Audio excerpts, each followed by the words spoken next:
आपका अपने चैनल में। संजीव तिवारी नामक ये शख्स जो कि दिल्ली हाईकोर्ट गेट नंबर 5 के बाहर हमें मौजूद मिले।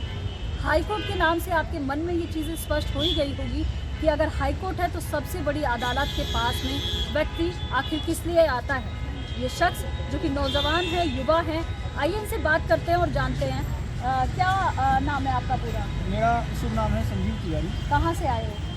मैं दिल्ली में ही रहता हूँ और किसी संस्था से बिलोंग करते हैं? मेरी अपनी स्वयं की संस्था है ग्राम उदय फाउंडेशन। जी, यहाँ क्यों आए थे? हमने 4 नवंबर 2022 को दिल्ली उच्च न्यायालय में एक याचिका लगाई थी। याचिका ना इसको अगर शिकायत कहें तो हमने शिकायत लगाई थी। जी। शिकायत हमारी ये थी कि सर्वोच्च न्यायालय में संविधान का पालन नहीं हो रहा। सर्वप्रथम पहला उसमें जो उदाहरण था वो ये था कि सर्वोच्च न्यायालय में जो जजों की नियुक्ति हो रही है वो संविधान के अनुच्छेद 124 के अनुसार नहीं हो रही है और हिंदी की याचिकाएं स्वीकार नहीं की जा रही हैं, हिंदी में निर्णय नहीं दिया जा रहा है, हिंदी में रबर स्टैंप नहीं दिया जा रहा है, हिंदी को तिरस्कृत, अपमानित और प्रताड़ित किया जा रहा है। ऐसा आपको क्यों लगता है? ऐसा हमें इसलिए लगता है क्योंकि सर्वोच्च न्यायालय द्वारा हजारों हिंदी की याचिकाओं को ये कह के रिजेक्ट कर दिया गया है कि आप अपनी याचिका को इंग्लिश में लेके आए। तो ये हमारी 2 याचिकाएं थी। हमने 4 नवंबर को याचिका लगाई और हमारी जो पहली याचिका थी वो ये थी कि जो जज की नियुक्ति है उसमें कानून का पालन, जजों की नियुक्ति में कानून का पालन हो और ये सीधे सीधे आतंकवाद और देशद्रोह से जुड़ा हुआ विषय। जी, तो क्या नाम है, इस के संदर्भ में जब आप पिटीशंस वहाँ पर दायर हुई, आपकी सुनवाई हुई खुली अदालत में, तो आपको क्या कहा गया? मैं आपकी बात को यहाँ पे थोड़ा सा काटना चाहूँगा। ये कहने को खुली अदालत है, वैसे ये खुली अदालत है नहीं, ये बंद अदालत है क्योंकि हमारे साथियों को प्रवेश नहीं करने दिया गया। जैसा कि संविधान का अनुच्छेद 327 स्पष्ट कहता है कि निर्णय और सुनवाई दोनों ही खुली अदालत में होंगे। आज ही जब मैंने पुनर्विचार याचिका में जब अपना पक्ष रखा कि निर्णय खुली अदालत में होना चाहिए तो ये कह रहे हैं कि निर्णय इंटरनेट पे सभी सुन सकते हैं। तो मैंने कहा कि इंटरनेट का क्या संविधान में प्रोविज़न है? क्या संविधान में ऐसा लिखा हुआ है कि इंटरनेट के माध्यम से सभी सुन ले? खुली अदालत मतलब खुली अदालत, अदालत के भीतर सभी चले जाएं। ना पत्रकारों को जाने दिया जाता है, ना हमारे रिश्तेदारों को दिए। हमारे भाई बंधु सब आए थे, वो यहाँ से लौट के और नाराज होकर रोते रोते चले गए कि हमको प्रवेश नहीं करने दिया गया, हमारे मित्रों को प्रवेश नहीं करने दिया गया। तो ये खुली अदालत जो है केवल छद में दिखावा है, झूठ है। सीधे सीधे कहिए बंद अदालत है, चोरों की अदालत है। केवल इनके कुछ लोग बैठे रहते हैं और उन्हीं को सुनाते हैं, वही सुनते हैं, उन्हीं के बीच में ही चलता है। न्यायाधीश को आप चोरों की संज्ञा दे रहे हैं? न्यायाधीश को मैं चोरों की संज्ञा इसलिए दे रहा हूँ क्योंकि हमने चोरों की संज्ञा दे रहे हैं? न्यायाधीश को मैं चोरों की संज्ञा इसलिए दे रहा हूँ क्योंकि हमने क्या गलत पूछा है। सबसे बड़ी बात, जब 11 नवंबर 2022 को दिल्ली उच्च न्यायालय में हमारे याचिका की सुनवाई हुई तो हमारे ऊपर 1 लाख की पेनल्टी लगा दिया गया। हमने सीधा सीधा ये कहा, आज पुनर्विचार याचिका में हमने ये कहा कि 1 लाख की जो आपने पेनल्टी लगाई वो कानून की किस धारा के अंतर्गत लगाई? कानून में ऐसा प्रोविज़न तो होगा, कहीं तो होगा 1 लाख की पेनल्टी का। तो जो IPC 407 खंड 7 है उसमें स्पष्ट रूप से लिखा हुआ है कि अगर कोई भी याचिका तंग करने वाली है तो मैक्सिमम 1000 की पेनल्टी लगेगी। तो जब मैक्सिमम 1000 की पेनल्टी का प्रोविज़न है तो आपने 1 लाख की पेनल्टी कैसे लगा दिया? इसका मतलब आप किसी चोर को मृत्युदंड दे देंगे, क्योंकि आप तो मनमानी कर रहे हैं।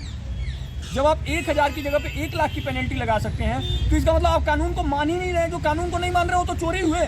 चोर क्या करता है?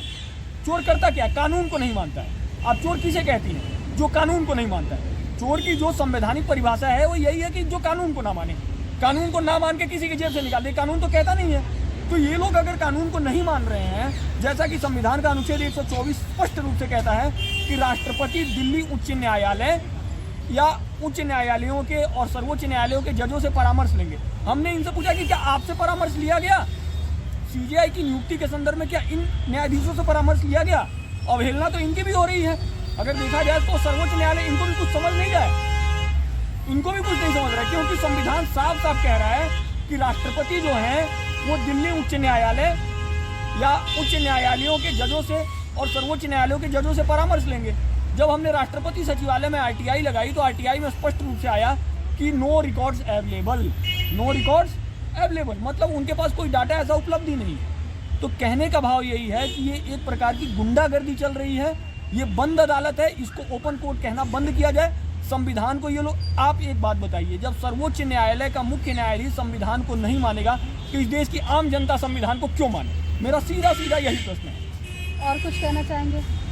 लूट, चोरी, बलात्कार जितनी भी घटनाएं हो रही हैं उसके लिए हमारा जुडिशियल सिस्टम दोषी है। जब ये कानून को जज ही नहीं मान रहे हैं तो इस देश की जनता क्यों मानेगी कानून को? आप इस पे विचार कीजिए कि ना संविधान के 20(1) का पालन हो रहा है। 20(1) साफ साफ कहता है कि किसी भी व्यक्ति पे आपराधिक कोई भी मुकदमा तभी दर्ज होगा जब वो कोई अपराध करेगा। हमने सीधा दिल्ली उच्च न्यायालय में पूछा कि हमने अपराध क्या किया है, ये बताएं। किस कानून की किस धारा के अंतर्गत 1 लाख की पेनल्टी लगाई गई है? अंत तक दोनों जज ये नहीं बता पाए हैं कि कानून की किस धारा के अंतर्गत 1 लाख की पेनल्टी लगाई है। जब 1000 की पेनल्टी का प्रोविजन है तो ये लोग अगर कानून को नहीं मान रहे हैं, जैसा कि संविधान का अनुच्छेद 124 स्पष्ट रूप से कहता है कि राष्ट्रपति दिल्ली उच्च न्यायालय या उच्च न्यायालयों के और सर्वोच्च न्यायालयों के जजों से परामर्श लेंगे। हमने इनसे पूछा कि क्या आपसे परामर्श लिया गया? सीजेआई की नियुक्ति के संदर्भ में क्या इन न्यायाधीशों से परामर्श लिया गया? अवहेलना तो इनकी भी हो रही है। अगर देखा जाए तो सर्वोच्च न्यायालय इनको भी कुछ समझ नहीं रहा है, इनको भी कुछ नहीं समझ रहा है, क्योंकि संविधान साफ साफ कह रहा है कि राष्ट्रपति जो है वो दिल्ली उच्च न्यायालय या उच्च न्यायालयों के जजों से और सर्वोच्च न्यायालयों के जजों से परामर्श लेंगे। जब हमने राष्ट्रपति सचिवालय में आरटीआई लगाई तो आरटीआई में स्पष्ट रूप से आया कि no records available, no records available, मतलब उनके पास कोई डाटा ऐसा उपलब्ध ही नहीं। तो कहने का भाव यही है कि ये एक प्रकार की गुंडागर्दी चल रही है, ये बंद अदालत है, इसको ओपन कोर्ट कहना बंद किया जाए। संविधान को ये लोग, आप एक बात बताइए, जब सर्वोच्च न्यायालय का मुख्य न्यायाधीश संविधान को नहीं मानेगा तो इस देश की आम जनता संविधान को क्यों माने? मेरा सीधा यही प्रश्न है। और कुछ कहना चाहेंगे? लूट, चोरी, बलात्कार जितनी भी घटनाएं हो रही हैं उसके लिए हमारा जुडिशियल सिस्टम दोषी है। जब ये कानून को जज ही नहीं मान रहे हैं तो इस देश की जनता क्यों मानेगी कानून को? आप इस पे विचार कीजिए कि ना संविधान के 20(1) का पालन हो रहा है। 20(1) साफ साफ कहता है कि किसी भी व्यक्ति पे आपराधिक कोई भी मुकदमा तभी दर्ज होगा जब वो कोई अपराध करेगा। हमने सीधा दिल्ली उच्च न्यायालय में पूछा कि हमने अपराध क्या किया है, ये बताएं। किस कानून की किस धारा के अंतर्गत 1 लाख की पेनल्टी लगाई गई है? अंत तक दोनों जज ये नहीं बता पाए हैं कि कानून की किस धारा के अंतर्गत 1 लाख की पेनल्टी लगाई है। जब 1000 की पेनल्टी का प्रोविजन है तो तुमने 1 लाख की पेनल्टी कैसे लगा दी? इसका मतलब तुम किसी चोर को मृत्युदंड दे दोगे। यहाँ के जज ही लॉ को नहीं मान रहे हैं। जब जज ही लॉ को नहीं मानेगा तो आम जनता लॉ को क्यों मानेगी? सर्वोच्च न्यायालय में बैठा हुआ जो मुख्य न्यायाधीश है वही कानूनी प्रक्रिया से नियुक्त नहीं हुआ है, तो आम जनता क्यों मानेगी? आम जनता चोरी करेगी, लूट करेगी, बलात्कार करेगी। जब जज ही नहीं मान रहा है कानून को, इस देश का जज जब कानून को नहीं मान रहा तो आम जनता क्यों मानेगी? आप स्पष्ट रूप से समझिए कि जज जो है गैर कानूनी कृत्यों को प्रश्रय दे रहे हैं। वो कह रहे हैं कि लूट करो, चोरी करो, बलात्कार करो। हम नहीं मान रहे तो आप भी नहीं मानेंगे। दिल्ली हाईकोर्ट का जो जज है वो कानून को मान ही नहीं रहा। तो ये हमने बात की, यहाँ पर संजीव तिवारी जी नामक ये शख्स हमारे साथ में यहाँ पर जुड़े हुए थे। इनकी बातों को आपने सुना और आपने इनकी बातों को समझा। क्या लगता है आपको इनकी बातों में कितनी सच्चाई है? वो आप अपने हमारे चैनल जनता का फैसला के माध्यम से कमेंट बॉक्स में अपनी राय ज़रूर दे सकते हैं। एक्सक्लूसिव रिपोर्ट बाय कामनी झा, जनता का फैसला news channel. Camera person Reena Singh के साथ। Thank you so much.